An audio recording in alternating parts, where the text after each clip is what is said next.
All right, everybody wave to the online students. Welcome in. All right, so in your notes for you all, it's week 8, or what's today's date? 3/4. And then for the online, it's week 9. So always make sure you make that a heading. Most of you have been doing a fine job on this, okay? So this week, anybody remember the topic I said we were going to start talking about? Software. Excellent, right? It's excellent that you knew that. So before we start software, I have a couple of class topics just because I've introduced them and I want to make sure. So first in your notes, so if you don't remember, 3/13, which is next Friday, is the final date to drop this class, okay? Did we talk about this? I apologize. Did we talk about this with you all? So what does this mean, the final drop date? If you don't drop, The final drop date. But if you don't drop what, Jay? you get a grade after that. Yeah, so can you drop right now? Yes. Now, by the way, I'm not advising anybody do this. I'm just telling you your process, right? So if you drop right now, what shows up on your transcript? W. How many W's can you have per course? 2. Yeah, like 2, and then you have to petition for a 3rd. So when you attempt a course, make sure you want to hang out, okay? So after next Friday, what happens to that? Can you get a W? No, you have to get a what? A grade. So in your notes, put after next Friday, and I recommend you all hang out because it's not too late, but after next Friday, you have to get a grade, okay? So I just want you to know that. Any questions about that? No? Oh, wait, I do. Okay. Because I have 3 late starting classes. Mm-hmm. Is that the same deadline date? No, it's not. It's what it is it's halfway through. Okay. So whatever the term of the class is, it's halfway through. So, by the way, what this also indicates is next week we're halfway through the 18-week semester, okay? So, and this class doesn't have a midterm. Yay? Can I hear a yay? Yay. Okay. All right. The other topic I want to talk about, and just because I see some more of it coming in, which is good, how does it work, late work? If you miss work, you do what? Well, okay, do you have to, very good point, do you have to use a late pass for late work? No, if you don't, 25% reduced. And if you do, nothing reduced, right? So, but the key here is that when you have late work and you're asking me to look at it, you got to tell me where you got the passes. So some students are just doing this. They're telling me I have a pass. I'm like, oh, good for you. Okay, could you tell me which pass this is? And so if you'll tell me when you submit it, it'll be more helpful to me. Remember how I wanted you to keep track of those passes, right? And I didn't require that you share it with me, but if I ask you, I need to be able to look at something that says, here are the passes that I've earned. Cool? So, to be clear, can you submit work after the due date? Yes. Yes, it is normally reduced 25%. Is there anything you need from me if you just submit it into Blackboard, though? No, I will. So I will grade it if it's submitted there. But the one thing is, on a quiz, it will still have the 0 and other things until you ask me to grade that stuff. Clear? Clear? Okay, so yes, please do bank these passes or start using them halfway through. Now's the time. Okay? Okay, so next slide. And really, our topic for the day is software. Okay? So we've been looking at this concept of hardware and the binary system, right? And why do we need the binary? I know, 3rd time, you got to have this. Why do we need a binary system?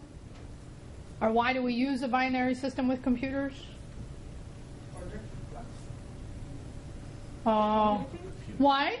To communicate with the computer? Good, because the computer understands only really what? Binary, Z, on and off. Okay? So at the lowest level, the hardware, right? So really what we've been talking about when we've been talking about zeros and ones and we've been talking about how we represent them, we've been talking about hardware. So now we're going to move up the chain. We're going to actually talk about the next 2, which is operating system. So in your notes, put OS and apps. And here it's called applications, but really it's apps. what you all know as apps. And sometimes we abbreviate apps to meaning on a mobile device, but they're all still apps, okay? They're applications. So here's what I want you to understand based on this chart. When you're interacting with the computer, you're generally, you, the user, interacting with the applications.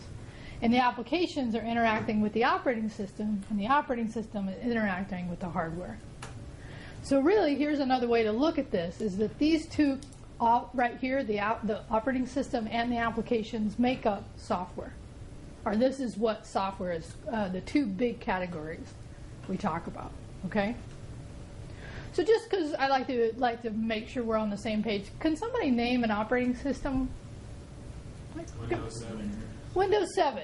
The most current version of Windows? That's a question. Is it the most current version of Windows? No. What is the most current version? Windows 8. Actually, yeah, Windows 10, it actually has been released. It's not, ready for prime time yet, but it is out there. Very good. Besides Windows, what are the other operating systems that are available today?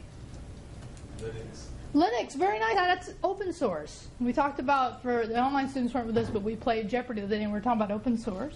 Good. Any others you know of? Any others? Mac, very nice. Mac. In this room we use Macs, but we use the Windows operating system on the Macs. But if you were using native Mac, you'd be using Mac OS X. Okay? So applications we could name all day, couldn't we? Right? What are the ones that we're learning in this class? Word, Excel, PowerPoint. Okay? So we could go on and on with all the different applications. And let me ask you it this way. Is Facebook an application? Yeah. Absolutely. The differences between Word and Facebook would be what? Oh, actually, you can't change Word either. Good, Josh. Actually, one's web-based and one's not. Kind of, though. Is Word available on the web? Yeah. Most people use it locally, though. Okay? Even though it's available on the web. All right. So now, so if I said software, you would say, if I said, what's the two kinds of software, what would you say? Applications and OS, operating systems. Okay. So now that we at least have a context, let's talk about this, which is software is created by programmers. Okay? Over the weekend, I don't know if you remember me saying this, I actually was at Google this weekend, which was totally fun. And that's like the geek, the nerdvana of programmers. All programmers generally, or many programmers, want to work for somebody like Google or somebody like Apple or somebody like Microsoft, right? So software is created by programmers. Now, is programming a pretty good job, do you think? In Fresno, how much do you think you could make if you were a programmer? Like, how much? 75? More? Less? What do you think? You'd have to have several years, but you definitely could make that in Fresno. Let's say you were in the Bay Area and you were pretty good. What could you make? Again, if you're in Fresno and you were pretty good, you could make 75.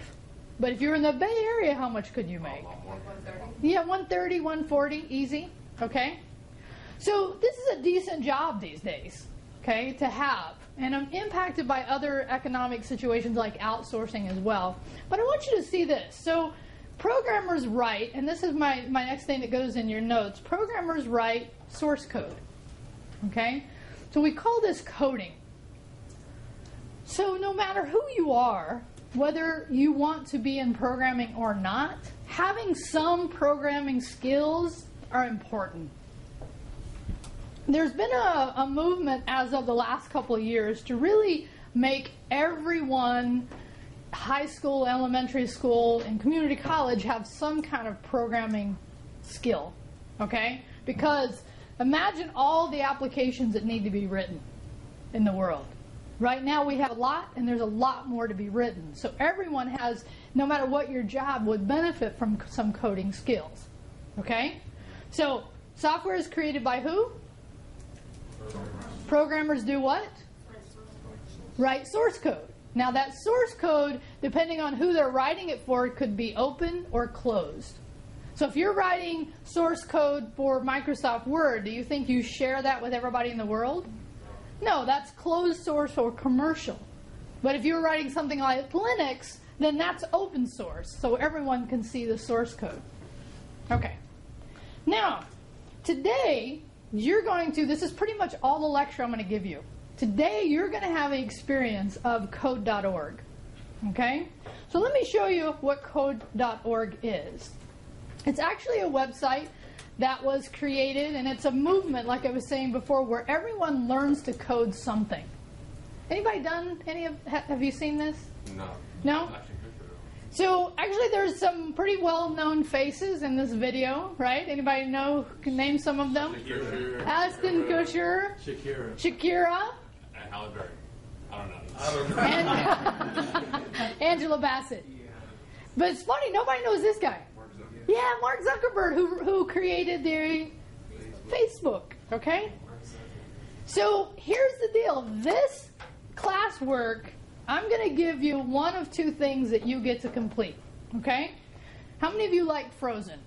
Never seen the movie. Never seen the movie. Okay, how many like Frozen? Okay. And how many like Plants vs. Zombies? Okay, you get to choose which of these two you get to work on today. Okay? So let me just show you. So in your notes, step one is you have to create an account. Okay? So I'm going to go ahead and go to Code.org. And when you sign in, and I bet you have seen this before, right? You can actually create your own account, but we're seeing this more commonly to where you can use an existing account. Okay? How many of you have seen this concept, right? So if you have a Gmail account or Google account, you can sign in with that. That's how I sign in. If you have Facebook, and you can use that. And guess what? You can also use your Microsoft account, or you can create your own. So step one is you have to have an account of some type. Okay? Now, by the way, just FYI, in the coming weeks, you're going to need a Gmail anyway for an assignment we do later on, creating a website. So if you don't have one, now might be the time to think about it. I'm just giving you the heads up. Okay? So I'm going to go ahead and log in with my Gmail account. I spent this morning, completing both of these just to see how long they would take me. Okay? So I just want to give you, so first, now that I've logged, first step one is what? Create an account, right? So in the Blackboard, I've given you two links. The first one is to the Frozen, and the second one, it doesn't say Plants and Zombies, but that's what it is, okay? So let me just show you what this looks like, okay? So I'm going to go to the Frozen one first. So, and it gives you a fun little video here, which I recommend definitely. I'm not going to watch it all, but you will watch the videos to help you actually write the code. So in this case, you're actually not having to write source code. You're actually just selecting what we call these blocks. Okay? So in this case, we want her to move. The step one is pretty easy, is have her just go in a line. So notice over here, all I have to do is say move her, and then I run down and I hit run. Pretty simple, right? Okay, so was that quick? But did you get the concept? Yeah. Right. So they get increasingly more complicated. So in your notes, you have to do 20 lessons today, or before the classwork is due. Okay.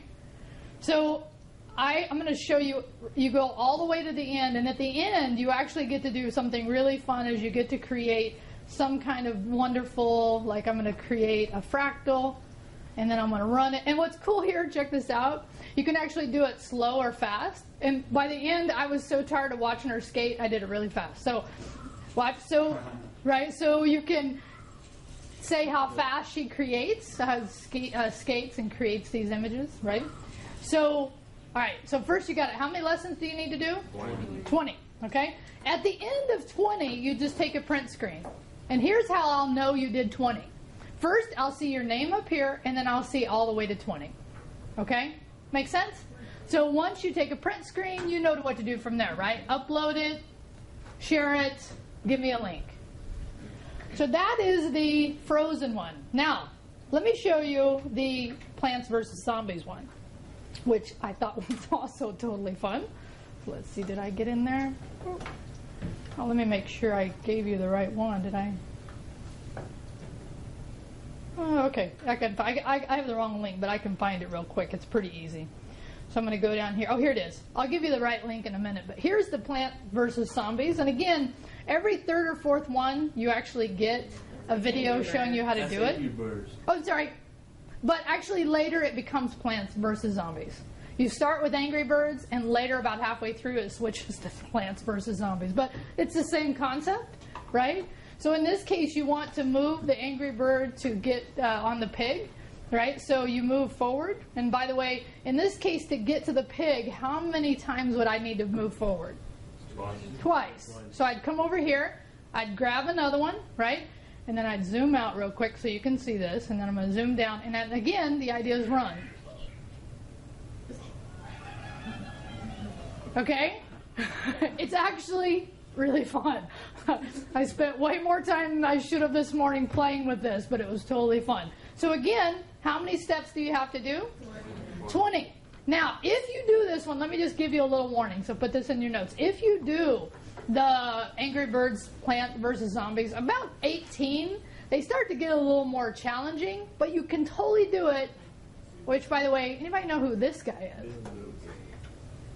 Bill Gates, who started a little company called Microsoft. Okay.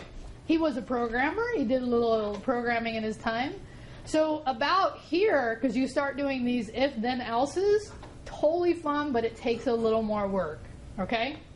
So do I care which one of these two you use? Okay? By the way, I'm going to throw another pass opportunity at you. If you want to do a both, I'll give you one pass.